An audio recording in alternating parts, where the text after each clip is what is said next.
اللهم أسلمت نفسي إليك وفوضت أمري إليك ووجهت وجهي إليك وألجأت ظهري إليك رغبة ورهبة إليك لا ملجأ ولا منجأ منك إلا إليك آمنت بكتابك الذي أنزلت ونبيك الذي أرسلت۔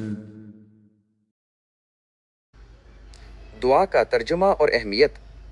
یہ دعا اسلامی تعلیمات میں سونے سے پہلے کی ایک اہم ترین دعا ہے، جسے دعائے اضطراب بھی کہا جاتا ہے کیونکہ یہ اللہ پر مکمل بھروسہ اور پناہ کا اظہار ہے۔ اردو ترجمہ۔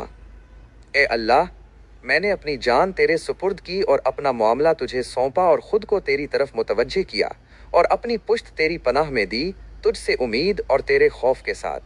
تیرے سوا کوئی جائے پناہ اور نجات نہیں۔ میں ایمان لایا تیری کتاب پر جو تو نے نازل کی اور تیرے نبی صلی اللہ علیہ وسلم پر جس کو تو نے بھیجا۔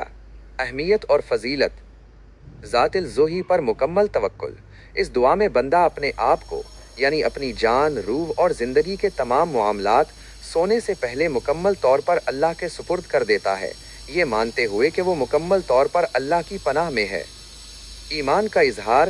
یہ دعا اللہ کی نازل کردہ کتاب قرآن اور اس کے بھیجے ہوئے نبی محمد صلی اللہ علیہ وسلم پر پختہ ایمان کا اقرار ہے۔